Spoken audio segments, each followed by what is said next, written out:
যে মানুষটা গুলি খেয়ে যার হাত চলে যায়, যার নার্ভ ড্যামেজ হয়ে হাত নষ্ট হয়ে গেছে, পা নষ্ট হয়ে গেছে, যার চোখ নেই, তার সাথে নিহত ব্যক্তির মধ্যে খুব বেশি তফাৎ নেই। দেখানো হয়েছিল যে 168 জন পথশিশু তারা কিন্তু এই আন্দোলনে নিহত হয়েছে। তাহলে 168 জন পথশিশুর লাশটা কোথায়? তো সরকারের কি এগুলো খুঁজে বের করা তাদের দায়িত্ব না?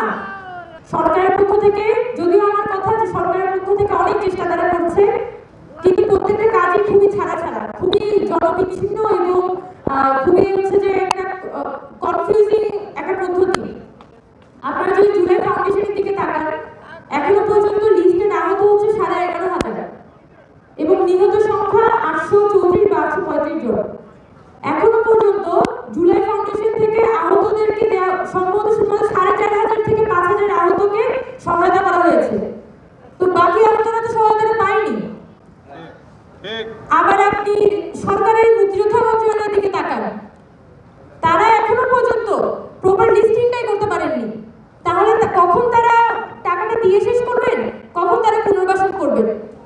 এই যে এতগুলো আহত পরিবার, আমরা কিন্তু আহত পরিবার বলি, আমরা কিন্তু আহত ব্যক্তি বলি না। কারণ যে মানুষটা গুলি খেয়ে যার হাত চলে যায়, যার নার্ভ ড্যামেজ হয়ে হাত নষ্ট হয়ে গেছে, পা নষ্ট হয়ে গেছে, যার চোখ নেই, তার সাথে নিহত ব্যক্তির মধ্যে খুব বেশি তফাৎ নেই। কারণ সে একটা মৃত লাশের মতোই কিন্তু বর্তমানে জীবনযাপন করছে। এবং তাদের যে পরিবার ধার দিনে ডুবে গেছে। আমরা অনেকের সাথে কথা বলেছি, হ্যাঁ অনেকে সহায়তা পেয়েছে, কিন্তু সহায়তা যারা সহায়তা পায় তারাই পায়, বাকি মানুষ সহায়তাটা পায় না।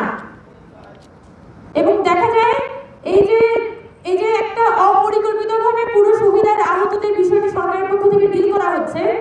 ভবিষ্যতে আমি আশঙ্কা করি, এখানেও বলে রাখছি, দেখা যাবে অনেক ভুয়া ব্যক্তি এখানে কিন্তু ঢুকে সুবিধা নেওয়ার চেষ্টা করবে এবং আমাদের শহীদ এবং আহতদের যে তালিকা, সেই তালিকাটাকে ভবিষ্যৎ দিনে গিয়ে এটা কিন্তু প্রশ্নবিদ্ধ করা হবে এবং নানানভাবে রাজনীতিক করা হবে।